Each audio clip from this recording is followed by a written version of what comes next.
জানিয়ে দেব এই মুহূর্তে হাতে পাওয়া সর্বশেষ গুরুত্বপূর্ণ আপডেট বাংলা সংবাদ। শুরুতেই জানাবো শেখ পরিবারের সদস্য মঈন আব্দুল্লাহ রিমান্ডে।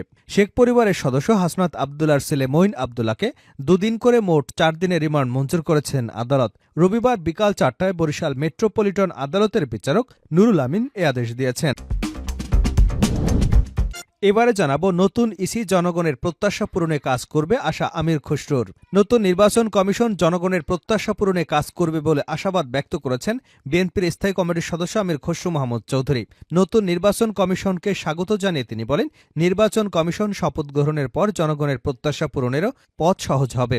রোববার রাজশাহীর গুলশানে দলের চেয়ারপারসনের কার্যালয়ে বাংলাদেশে নিযুক্ত তুরস্কের রাষ্ট্রদূত রামিজ সেনের সঙ্গে বৈঠক শেষে তিনি একথা বলেন। জানাবো প্রয়োজনীয় সংস্কার শেষে দ্রুত নির্বাচনে রোডম্যাপ ঘোষণার দাবি। বাংলাদেশের সমাজতান্ত্রিক দল বাসদ কেন্দ্রীয় কমিটির সহকারী সাধারণ সম্পাদক রাজিকুজ্জামান রতন সংখ্যানুপাতিক ব্যবস্থা প্রবর্তন করে দ্রুত প্রয়োজনীয় সংস্কার শেষে নির্বাচনে রোডম্যাপ ঘোষণার দাবি জানিয়েছেন। তিনি বলেন, দ্রব্যমূল্যের ঊর্ধ্বগতিতে নিম্নআয়ের মানুষের জীবন বিপর্যস্ত, মানুষের জানমালের নিরাপত্তা বিঘ্নিত হচ্ছে। এসব দূর করতে অন্তর্বর্তীকালীন সরকারকে উদ্যোগী হতে হবে।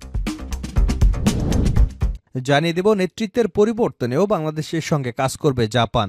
বাংলাদেশের রাজনৈতিক নেতৃত্বের পরিবর্তন হলেও সঙ্গে থাকার বার্তা দিয়েছে ঢাকা নিযুক্ত জাপানের রাষ্ট্রদূত ইয়াওমাকি মিনিরো। রবিবার কুমিল্লার ময়নামতি ওয়ার সিমেট্রি থেকে জাপানের সৈনিকদের দেহাবশেষ সরিয়ে নেবার অগ্রগতিতে এক সংবাদ সম্মেলনের আয়োজন করে ঢাকার জাপান দূতাবাস। এ সময় সাংবাদিকদের প্রশ্নের জবাবে রাষ্ট্রদূত একথা জানান।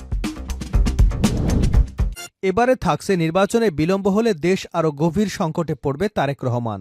নির্বাচন বিলম্বিত হলে আওয়ামী লীগের নিজের স্বার্থে তৈরি করা দেশের ভঙ্গুর গণতান্ত্রিক কাঠামোগুলো আরও গভীর সংকটে পড়বে বলে দেশবাসীকে সতর্ক করেছেন বিএনপির ভারপ্রাপ্ত চেয়ারম্যান তারেক রহমান। এবং সর্বশেষ জানাবো আন্তর্জাতিক সংবাদ। ইসরায়েলে 160টি ক্ষেপণাস্ত্র ছুড়ে হিজবুল্লাহর হামলা। ইসরায়েলের সেনাবাহিনী রবিবার জানিয়েছে, লেবানন থেকে হিজবুল্লাহ প্রায় 160টি ক্ষেপণাস্ত্র তাদের অঞ্চলে নিক্ষেপ করেছে। একই সঙ্গে সশস্ত্র গোষ্ঠীটি দাবি করেছে তারা ইসরায়েলের তেল আবিব এবং দক্ষিণাঞ্চল লক্ষ্য করে এ হামলা চালিয়েছে। এপির প্রতিবেদন থেকে এসব তথ্য জানা গেছে। ইরান সমর্থিত এই গোষ্ঠীর একটি বিবৃতিতে জানিয়েছে, তারা প্রথমবারের মতো আকাশপথে হামলা চালিয়ে আশদোদ নৌঘাঁটিতে ড্রোনের মাধ্যমে আক্রমণ করেছে। এতক্ষণ শিরোনাম শুনছিলেন, এবার বিস্তারিত। প্রিয় দর্শক, আপনি যদি এই চ্যানেলে নতুন হয়ে থাকেন, ভিডিওটি দেখতে দেখতে চ্যানেলটি সাবস্ক্রাইব করে আমাদের সঙ্গে থাকুন। আর এই ভিডিও সম্পর্কে আপনি আপনার মূল্যবান মতামতটি কমেন্ট বক্সে জানিয়ে দিন। আর হ্যাঁ প্রিয় দর্শক, জানিয়ে দিন ভিডিওটি কোথা থেকে দেখছেন। শেখ পরিবারের সদস্য মঈন আব্দুল্লাহ রিমান্ডে। শেখ পরিবারের সদস্য হাসনাত আব্দুল্লাহর ছেলে মঈন আব্দুল্লাহকে দুদিন করে 4 দিনের রিমান্ড মঞ্জুর করেছেন আদালত। রবিবার বিকেল 4টায় বরিশাল মেট্রোপলিটন আদালতের বিচারক নুরুল আমিন এ আদেশ দিয়েছেন। বরিশালে বিএনপির মিছিলে হামলা, দলীয় কার্যালয় ভাঙচুর, বিস্ফোরক দ্রব্য আইনের মামলায় তাকে রিমান্ড দেওয়া হয়। এছাড়া আরও 2টি পৃথক মামলায় তাকে গ্রেপ্তার দেখানো হয়েছে।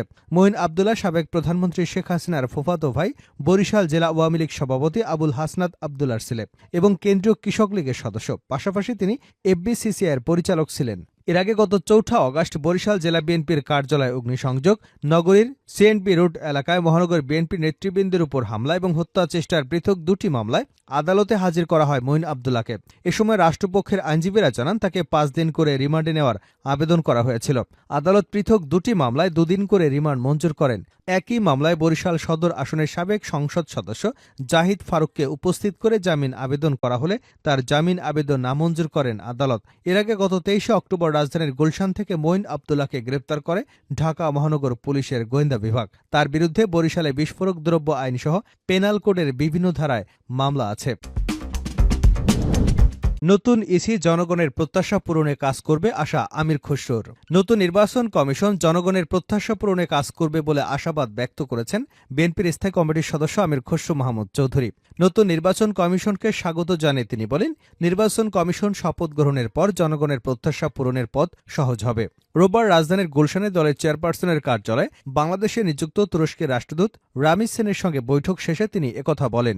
এদিন দুপুরে সিইসি এএমএম নাসির উদ্দিন সহ অন্য 4 নির্বাচন কমিশনার প্রধান বিচারপতি ড. সৈয়দ রেফাত আহমেদের কাছে শপথ গ্রহণ করেন। এরপর তার নির্বাচন ভবনে যান। সেখানে সাংবাদিকদের সঙ্গে মত বিনিময় করেন সিইসি।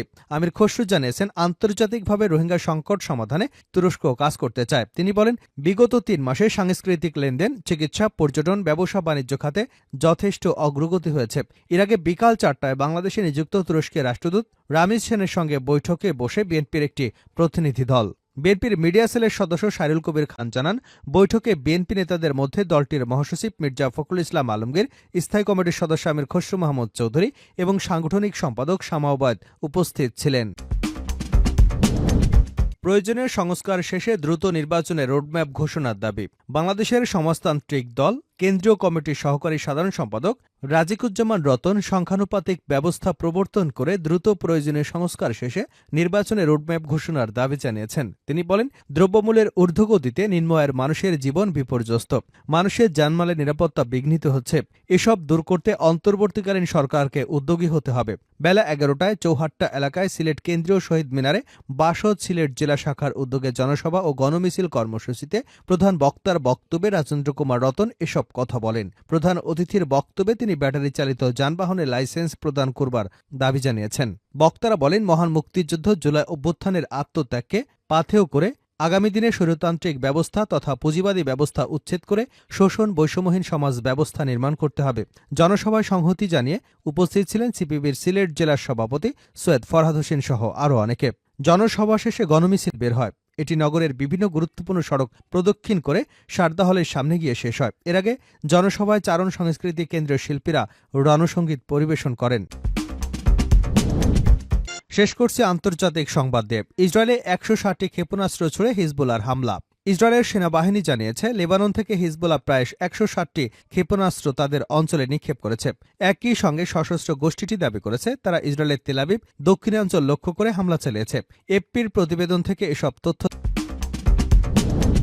নির্বাচনে বিলম্ব হলে দেশ আরও গভীর সংকটে পড়বে তারেক রহমান। নির্বাচন বিলম্বিত হলে আওয়ামী লীগের নিজের স্বার্থে তৈরি করা দেশের ভঙ্গুর গণতান্ত্রিক কাঠামোগুলো আরও গভীর সংকটে পড়বে বলে দেশবাসীকে সতর্ক করেছেন বিএনপির ভারপ্রাপ্ত চেয়ারম্যান তারেক রহমান। সেই সঙ্গে স্বাস্থ্যসেবা, শিক্ষা ব্যবস্থা, কৃষকদের সমস্যা, ব্যবসার চ্যালেঞ্জ এবং বিচার বিভাগ ও প্রশাসনের রাজনৈতিক পক্ষপাতিত্ব, এমন সর্বব্যাপী সমস্যাগুলো সমাধান করা অসম্ভব হয়ে পড়বে বলেও উল্লেখ করেছেন তিনি। রোববার সন্ধ্যায় নিজের এক্স হ্যান্ডেলে পোস্ট করা এক বার্তায় তারেক রহমান এসব কথা বলেন।